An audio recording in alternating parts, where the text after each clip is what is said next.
नमस्कार विद्यार्थी मित्रांनो, डॉक्टर सुशील स्पॉटलाईट या आपल्या यूट्यूब चॅनलवर तुमचं सर्वांचं स्वागत आहे। आज आपण 10 ऑक्टोबर 2020च्या चालू घडामोडींचं विश्लेषण बघणार आहोत। तत्पूर्वी डॉक्टर सुशील स्पॉटलाईटला टेलिग्रामवर फॉलो करण्यासाठी डिस्क्रिप्शनमधली लिंक तुम्ही वापरू शकता। फेसबुकवरही आपला ग्रुप आहे, तिथंही फॉलो करू शकता। आजपासून आपली IAS मेन्ससाठीची जी रायटिंग प्रॅक्टिस आहे ती सुरू होते आहे आणि त्याच्यामध्ये टोटल 16 टेस्ट आहेत। तर ज्या लोकांना इंटरेस्ट असेल ती लोक spotlightwritingforum@gmail.com मेल करू शकतात आणि तिच्यामधून एनरोल करू शकतात। 10 ऑक्टोबर आजपासून ही पेपर जो असेल तो इंग्लिशमध्ये असेल, पण तुम्ही इंग्लिश मराठी हे दोन्ही लँग्वेजच्या स्टुडंटसाठी आहे। आणि आज शनिवार आहे, रात्री 9 वाजता स्पॉटलाईट सिनॅकमध्ये आपण भेटणार आहोत। राज्यसेवा पूर्वपरीक्षेसंबंधी चर्चा करूयात। तर जे काही तुमचे प्रश्न असतील तर ते तुम्ही तिथं मांडू शकता। स्पॉटलाईट सिनॅकमध्ये रात्री 9 वाजता भेटणार आहोत। MPSCची परीक्षा लांबणीवर गेलेली आहे। काल आपण त्या संबंधीचं जे काही होतं तर ते टेलिग्रामला आणि तिथं सांगितलं होतं मी। तर MPSC पोस्टपोन झालेली आहे। हा सर्वांसाठी आपल्यासाठी जो काळ आहे तो बऱ्यापैकी कठीण आहे, पण एक गोष्ट लक्षात ठेवा, आता टाईमपास वगैरे करू नका। जर तुम्ही प्रिलिमसाठी तयार होता तर मेन्सचा काही पाठ तुम्ही करू शकता, तर त्यासंबंधी एक सेपरेट व्हिडिओ आपण बघूयात। परंतु MPSC पोस्टपोन झालेली आहे, पण तिच्यामध्ये जर तुम्ही नीट तो सगळा मेसेज बघितला तर तिच्यात एक आहे की येणारी जी तारीख असेल ती पोस्टपोन होणार नाही आणि त्या तारखेला परीक्षा घेण्यात येईल, हे स्पष्टपणे सांगण्यात आलेलं आहे। त्याच्यामुळे आपण तयारीत असणं कधीही गरजेचं आहे। एक विद्यार्थी म्हणून आपण जर गाफील राहिलो तर आपल्यासाठी हे प्रॉब्लेमॅटिक होऊ शकतं। तर हे बरेच इश्यू याच्यामध्ये आहेत, पण पूर्वपरीक्षा जी आहे तर ती पोस्टपोन झालेली आहे। आणि आपली जी पुढची न्यूज आहे ती वर्ल्ड फूड प्रोग्राम संबंधी आहे। वर्ल्ड फूड प्रोग्रामचं हे जे चिन्ह आहे तर ते लक्षात ठेवा बघा, दोन याच्यामध्ये मक्याचं कणीस वगैरे आहे। तर हे वर्ल्ड फूड प्रोग्राम जे आहे याच्यावर एक सेपरेट लेक्चर मी घेतलं होतं। तुमच्यापैकी काही लोकांनी ते बघितलंही असेल की लॉकडाऊनच्या काळामध्ये आपण बऱ्याच गोष्टी केल्या होत्या, तिच्यातलं हेही लेक्चर होतं। आणि वर्ल्ड फूड प्रोग्रामला 2020साठीचं शांततेचं नोबेल जाहीर झालेलं आहे आणि त्याच्यामुळे हे आपल्यासाठी खूप महत्त्वाचं ठरतं। संयुक्त राष्ट्राच्या जागतिक अन्न अभियानास हे शांततेचं नोबेल जाहीर करण्यात आलं। 2020साठी शांततेचं Nobel United nations world food प्रोग्रामला दिलं गेलेलं आहे। जागतिक भूक जी आहे आणि अन्न सुरक्षा हा प्रश्न जो आहे दोन्ही प्रतलांवर सांभाळणं आणि त्यासाठी कार्यरत असणं हे जागतिक अन्न अभियान याचं कार्य आहे। आणि जगातली भूक अन्न सुरक्षा 88 देशांमध्ये जवळपास 10 कोटी नागरिकांना 2019मध्ये जागतिक अन्न अभियानातर्फे अन्नासाठी मदत करण्यात आली आणि तीही त्यांचं जे काम आहे ते कार्यरत आहेत त्याच्यासाठी सिन्स 1961 पासून हे सगळं काम चालू आहे। भारतात 1963 पासून सुरू झालेलं आहे।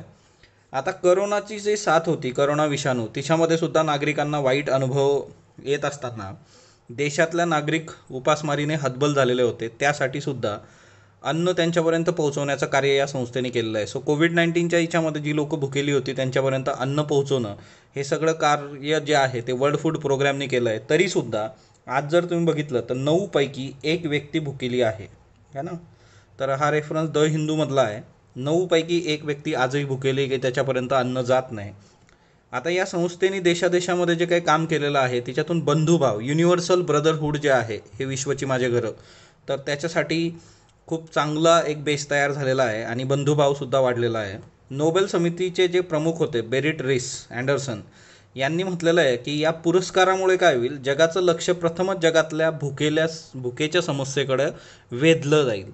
तर हा पण एक महत्त्वाचा मुद्दा आहे बघा। एखाद्या संस्थेला तुम्ही देताय तर ते सिम्बॉलिक पण आहे की त्या संस्थेचं कार्य आहे त्याच्याबरोबरच संपूर्ण जगाचं लक्ष जे आहे ते भुकेच्या समस्येकडे, हंगरकडं तुम्ही खेचताय।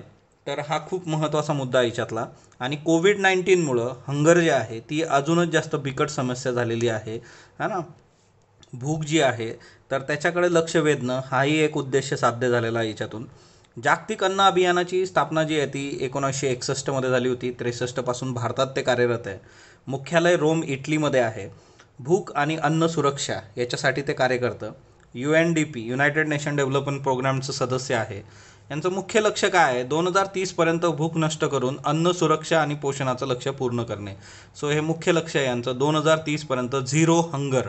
त्याच्यानंतर 2 महत्त्वाच्या संस्था आहेत की food and agriculture organization FAO आहे, त्याच्यानंतर ही जी IFAD आहे, international fund for agriculture development, या संस्थांबरोबर पण पॅरलली हे काम करतं.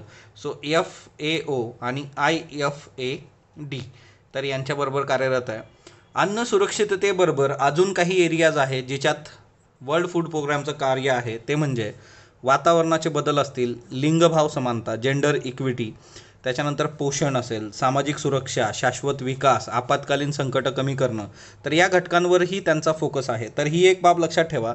बऱ्याचदा असं होऊ शकतं की आपल्याला वाटेल की लिंगभाव समानता किंवा वातावरणातले बदल हा यांचा मुद्दा नाही आहे आणि त्याच्यामुळे आपला MCQ चुकू शकतो. म्हणून अन्न सुरक्षेबरोबर या सगळ्या घटकांवरही हे लक्ष ठेवून आहेत आणि वर्ल्ड फूड प्रोग्राम याच्यासाठीही कार्य करतं. तर ते लक्षात ठेवा, कारण हा जो कॉलम आहे हा खूप महत्त्वाचा आहे MCQच्या दृष्टीने. त्याच्यानंतर आता हे बघा, हवेतून फूड पॅकेट्स टाकले जात आहेत आणि हे फूड पॅकेट जे आहे ते पॅराशूटला अटॅच आहे. तुम्ही जर बघितलं असेल की कोल्हापूरच्या वेळेस मिसमॅनेजमेंट जी काही होती सगळी, कोल्हापूरमध्ये पूर आला होता आणि त्या फ्लड सिच्युएशनमधून वरतून अन्न डायरेक्टच फेकलं जायचं आणि ते डायरेक्टच फेकलं जायचं आणि तिच्यामुळे काय व्हायचं की बरेचसे दुधाचे पॅकेट्स असतील किंवा असं काही फूट असेल तर ते कितीतरी फुटून ते नासधूसच त्याची जास्त झालेली आहे. वर्ल्ड फूड प्रोग्राम खूपच सिस्टमॅटिकली वर्क करतं. हे बघा, हे सगळे फूड पॅकेट्स आहेत आणि हे फूड पॅकेट्स, हे ब्लॅक कलरचं फूड पॅकेट आहे आणि हे रेड कलर जो आहे तो पॅराशूट आहे. त्याच्याने हे साऊथ सुदानमध्ये हे सोडतायत, है ना. तर त्याचा एक फोटो आहे हा, world food air dropping food packages in Ayodhya. आता बघा, अयोध नावाचं ठिकाण जे आहे ते साऊथ सुदानमध्ये आहे. MCQ करता लक्षात ठेवायचं. टिपिकली त्याचा फोटो पेपरला आलेला आहे. सो अयोध जे आहे ते साऊथ सुदान, दक्षिण सुदानमध्ये आहे, ते लक्षात ठेवा. त्याच्यानंतर तुमच्यासमोर 3 फुलपाखरं आहेत. आपण बघितलं होतं मधल्या काळामध्ये की फुलपाखरांच्या बाबतीमध्ये की भारताचं राष्ट्रीय फुलपाखरू आपल्याला जाहीर करायचं आणि त्याच्यासाठी आपण वोटिंग घेतोय. वेगवेगळी फुलपाखरं होती, त्यांना नागरिकांनी मतदान करायचं होतं. तर तिच्यामध्ये इंडियन जिजेबेल, त्याच्यानंतर कृष्ण पिकॉक, हे जे आहे हे इंडियन जिजेबेल आहे. हे जे आहे कृष्ण पिकॉक, कृष्ण काळा है ना, काळ्या रंगाचं येतं. आणि तिसरं आहे ऑरेंज ओकलिफ, ऑरेंज कलर, ऑरेंज ओकलिफ. तर हे 3 आहेत. हे आता ह्या 3 स्पेसीज ज्या आहेत त्या टॉपला आहेत, लोकांनी जे काही पोल्स केलेले आहेत.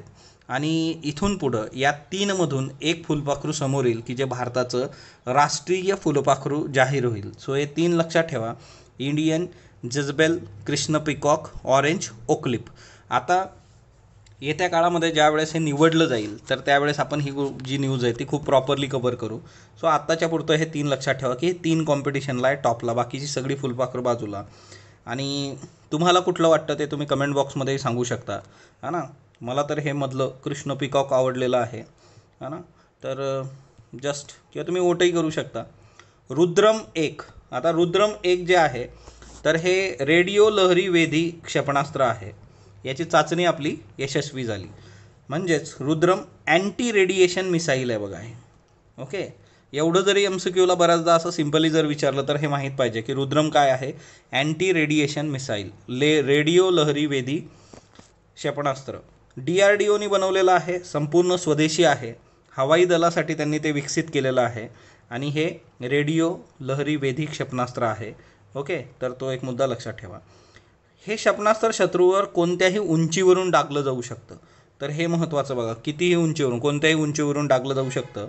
याची अचूकता याचं वैशिष्ट्य आहे, पिन पॉईंट ॲक्युरसी आहे याची. ओके, कोणत्याही प्रकारचे संकेत अथवा लहरी पकडण्यासाठी एक क्षेपणास्त्र तत्पर आहे. हेही महत्त्वाचं आहे की कुठल्याही प्रकारचे संकेत किंवा लहरी पकडण्यासाठी हे तत्पर आहे. 9 ऑक्टोबर 2020 रोजी सुखोई 30द्वारे ओडिसातल्या बालासोर तळावरून याची यशस्वी चाचणी झाली. याच्या आधी याची चाचणी झाली होती, परंतु काही इश्यूज होते तर ते आता क्लिअर केलेले आहेत रुद्रमनी. तर हे लक्षात ठेवा.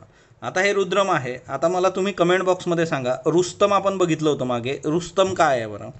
त्याच्यानंतर नेक्स्ट वन, आता हे जे आहेत की रुद्रमचे फोटो आहेत बघा. हे रुद्रम जे आहे तर ही मिसाईल सोडलेली आहे, हे रुद्रम आहे ना हवेत. तर हे DRDOनी चित्र दिलेले आहेत सगळे की जे आजच्या पेपरला आहेत रुद्रमचे. तर तेही एक लक्षात ठेवा. त्याच्यानंतर वृक्ष प्रत्यारोपण धोरण म्हणजे ट्रान्सप्लांटेशन, एक झाड एका ठिकाणून उचलून दुसऱ्या ठिकाणी लावणं. सोशल मीडियावर तुम्ही व्हिडिओज बघितले असतील. आणि देशात हे धोरण आणणारं दिल्ली प्रथम आहे. दिल्लीद्वारे वृक्ष प्रत्यारोपण धोरण आणलं गेलं 9 ऑक्टोबर 2020ला. कॅबिनेटने त्यांची जी काही हे आहे मंत्रिमंडळाने त्याला मंजुरी दिली. आता याच्यामध्ये काय आहे की विकास कामांमुळे प्रभावित झालेली 80% झाडं जी आहे त्याचं प्रत्यारोपण केलं जाईल, ट्रान्सप्लांटेशन. म्हणजे विकास कामांमुळे बऱ्याचदा काय होतं की आता समजा इथं जर झाडं आहेत, ही 3 झाडं आहेत, परंतु इथून मधून रस्त्याचं डेव्हलपमेंट होतं आहे, तर हे 3 झाडं तोडून टाकली जातात. आता हिच्या ट्रान्सप्लांटेशनमध्ये काय होईल, ही 3 झाडं इथून उचलली जातील मुळासकट, आणि हा रस्ता तर बनला आहे, वाटलं तर ह्या रस्त्याच्या साईडला ती लावली जातील. तर हा एक मुद्दा आहे की ट्रान्सप्लांट आहे. बऱ्याचदा काय असतं 20-20, 30-30 वर्ष जुनी, 10 वर्ष जुनी झाडं जी असतात तर ती तोडून टाकण्यापेक्षा मग त्याचं ट्रान्सप्लांटेशन केलेलं कधीही चांगलं आहे. प्रत्यारोपण केलेल्या 80% झाडांपैकी जगणाऱ्या झाडाचं प्रमाण 80% असतं, तर हे लक्षात ठेवा. प्रत्यारोपण केलेल्या 80% झाडांपैकी त्याचं जगण्याचं प्रमाण जे आहे ते 80% आहे. आता दिल्लीमध्ये नागरिकांद्वारे युद्ध प्रदूषण के विरुद्ध ही चळवळ पण चालवली गेली होती, आणि ऑब्वियसली प्रदूषणाच्या विरोधात चालवलेली दिल्लीतली ही चळवळ आहे. आणि दिल्लीतलं पॉल्युशन आणि तो सगळा मुद्दा जो आहे तो आपण वेळोवेळी बघतो.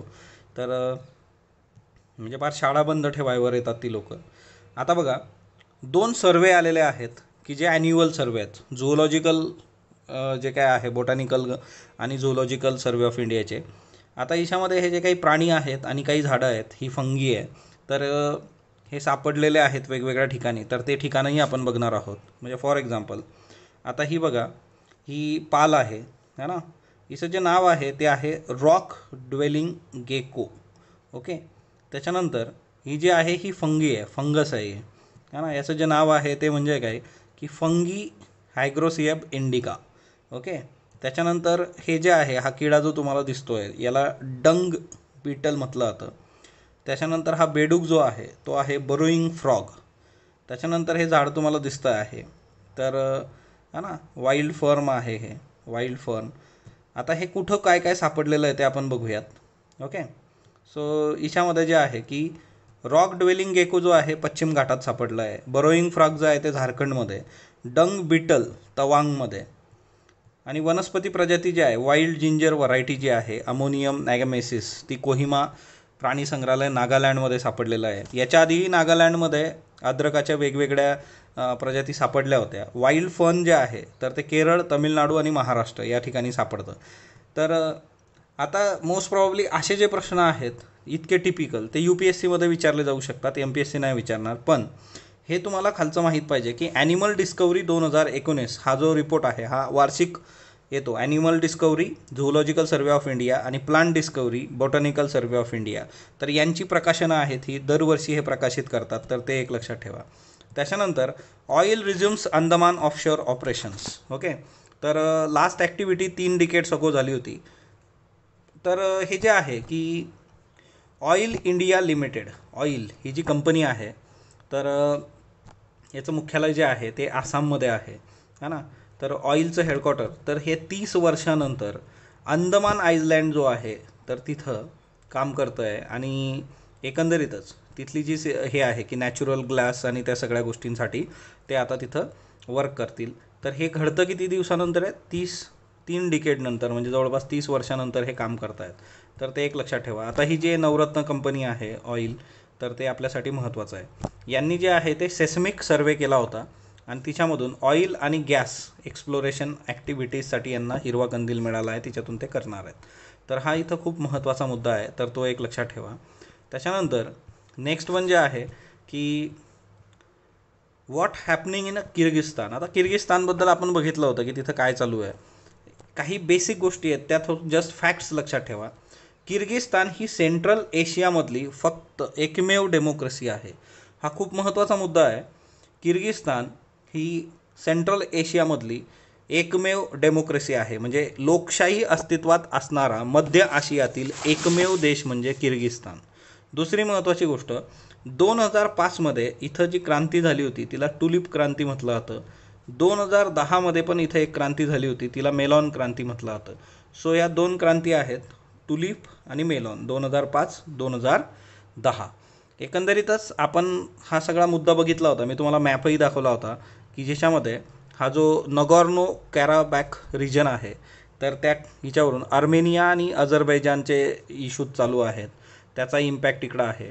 किर्गिस्तान जो आहे त्याचे रशियाबरोबरचे इश्यूज खूप चांगले आहेत आणि त्याच्यामुळे पण हा सगळा प्रोटेस्ट जो आहे तर इकडे आर्मेनिया, अझरबैजान, त्याच्यानंतर रशिया, त्याच्यामुळे हे अजून गोष्टी तिथं खराब होत चाललेल्या आहेत. पण तुमच्यासाठी हे 3 फॅक्ट लक्षात ठेवा. सेंट्रल एशियामधला किर्गिस्तान हा एकमेव डेमोक्रेसी असणारा देश. 2005मध्ये इथं टुलिप क्रांती झाली होती, 2010मध्ये मेलॉन क्रांती झाली होती. ह्या काय आहेत तर ह्या सगळ्या राजकीय क्रांत्या आहेत. बघा, हे बिश्केक त्यांची जी राजधानी आहे तिथं लोक जमलेले आहेत आणि एकंदरीत हे सगळं जे काय आहे की राजकीय जी लोक सत्तेत आहेत, सत्तेचा गैरवापर आणि त्या सगळ्या ह्याच्यामुळे त्यांना सत्तेतून खेचून बाहेर काढणं एवढा मोठा एक उद्देश घेऊनही लोक येतात. त्याच्यानंतर एकंदरीतच या कोविड-19मध्ये बऱ्याच गोष्टी आहेत की तिच्यामध्ये एक महत्त्वाचा मुद्दा जो मागेही आपण बघितला होता, मेंटल हेल्थ, सुसाईड, तर ह्या गोष्टी ज्या आहेत तर त्या मोठ्या प्रमाणावर समोर आलेल्या आहेत. तर मेंटल हेल्थ आणि त्या सगळ्या गोष्टी आपण वर्क करणं गरजेचं आहे. कितीतरी सुसायडल केसेस तुम्ही बघितल्या की आता कोविड-19 काम नाही आहे किंवा एकाकीपणा आहे, तिच्यातून हे घडलेलं आहे. तर कोविड-19 पॅन्डेमिकमध्ये आपण कशा पद्धतीने गोष्टी वर्क केल्या पाहिजे, मेंटल स्ट्रेस कसा रिलीज केला पाहिजे, तर ह्याही गोष्टी महत्त्वाच्या आहेत. यासंबंधीचं हे एक जनरल आर्टिकल आहे, पण हे आपल्याला विचारलं जाऊ शकतं, हां. त्याच्यानंतर इतिहासकार सिरिया, आता यांच्यावर लोकसत्ताला आर्टिकल आलेलं आहे पुरवणीमध्ये. फक्त ही नावं जरा लक्षात ठेवा की इतिहासकार असणाऱ्या स्त्रिया चर्चेमधल्या ॲन फेल्डहाऊस आहे. रोमिला थापर तर आपण ओळखतो बघा, प्राचीन इतिहास जो आहे, मोस्ट प्रॉब्ली भारतातलं जे काम आहे, लिखाण आहे, ते यांनी केलेलं. उमा चक्रवर्ती आहेत. त्याच्यानंतर एलिनॉर झेलियट आहे. गेल ऑम्वेट जे आहेत, गेल ऑम्वेट, यांचंही नाव बऱ्याच ठिकाणी येत असतं. सो यांच्यावर लेख आहे ते तुम्ही वाचू शकता स्वतः, इतिहासकार स्त्रिया. तर जस्ट लक्षात ठेवा ही नावं. त्याच्यानंतर बघा, अनंतचरण शुक्ल हे ओडिसामधले साहित्यिक आहेत. खरं तर व्यक्तिवेदमध्ये असे बरेचसे येतात, परंतु यांच्यावर प्रश्न विचारण्याचं प्रमाण खूप कमी असतं. तुम्हाला जे व्यक्तिवेदमध्ये प्रश्न विचारले जातात तिच्यामध्ये जे प्रॉमिनंट पर्सनॅलिटीज आहेत त्याच्यावरच प्रश्न विचारले जाण्याचे चान्सेस असतात. सो अनंतचरण शुक्ल ओडिसाचे साहित्यिक आहेत, है ना. द न्यू विल्डरनेस पुस्तक बघा, शनिवार आहे, डायन कुकचं पुस्तक आहे. पर्यावरण बदलांमुळं एक महिला तिच्या 5 वर्षाच्या मुलीला घेऊन वनवासात जाते आणि तिच्यामुळे तिच्या आयुष्यावर काय इम्पॅक्ट होतो वगैरे, त्या अनुषंगाची ही कादंबरी आहे डायन कुकची. पण एकंदरीतच असंही तुम्हाला बऱ्याच ठिकाणी पाश्चिमात्य याच्यात दिसायला मिळेल की लोक शेताकडे जायला लागलीत किंवा फार्म हाऊसवर राहायला लागलीत. एकंदर सगळं जे काही कॉर्पोरेट जग आहे ते सोडूनही गेलेली आहे, है ना. अल्केमिस्ट नंतर कितीतरी लोकांनी गोष्टी सोडल्यात. सो पर्यावरण बदलामुळे काय, स्वेच्छेने तुम्ही जे काही वनवासी जीवन स्वीकारता त्याचा काय परिणाम होतो त्यासंबंधीचं. खालचं हे महत्त्वाचं आहे, द ब्रास नोटबुक, है ना, म्हणजे पितळीचं notebook, the brass notebook. Devaki Jain यांचं पुस्तक आहे, स्त्रीवादी लेखिका आहे. देवकी जैन यांचं जे अनुभव विश्व आहे ते हिच्यामध्ये मांडलेलं आहे, अर्थशास्त्रज्ञ असणं आणि त्या सगळ्या गोष्टी. तर गोल्डन नोटबुक हे जे पुस्तक आहे ते डोरिस लेसिंग यांचं पुस्तक आहे.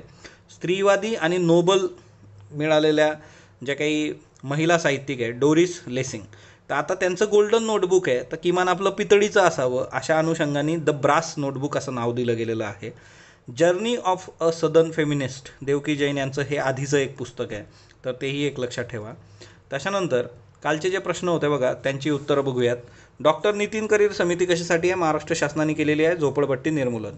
अश्विनी कुमार हे हिमाचल प्रदेशमधून पहिले CBI संचालक होते. अश्विनी कुमार हे नागालँड व मिझोरामचे राज्यपाल होते.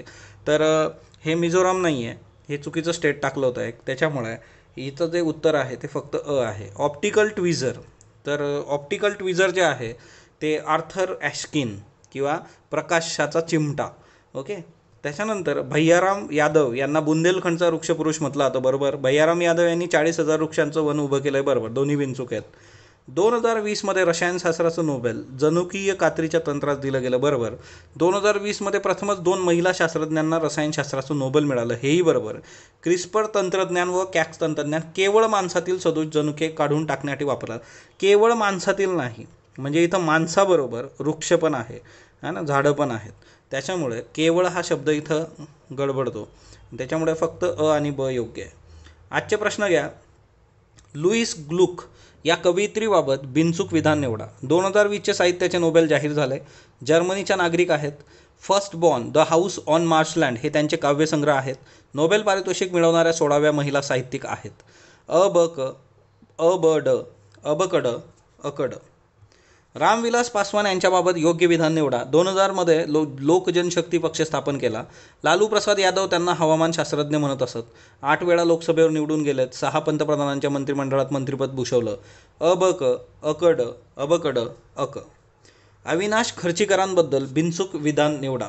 बंदिवान मी या संसारी या चित्रपटाद्वारे चित्रपटसृष्टीत पदार्पण केलं. जुन्या नाटकांचे ध्वनिचित्रमुद्रण करून ते लोकांना उपलब्ध करून देण्याचं श्रेय त्यांना जातं. फक्त दोन्ही यापैकी नाही. नियमितपणे चर्चेत असणारी 13वी घटनादुरुस्ती खालीलपैकी कोणत्या देशाशी संबंधित आहे? Bharat, Sri Lanka, Kyrgyzstan, Germany. जन आंदोलन अभियान कशाशी संबंधित आहे? स्वच्छ भारत मिशन, भ्रष्टाचार, करोना, प्रदूषण. याची उत्तर तुम्ही कमेंट बॉक्समध्ये देणार आहात. स्पॉटलाईटला जो तुम्ही प्रतिसाद देता त्याबद्दल मी आपला आभारी आहे. स्पॉटलाईटला लाईक करा, शेअर करा, सबस्क्राईब करा. धन्यवाद विद्यार्थी मित्रांनो.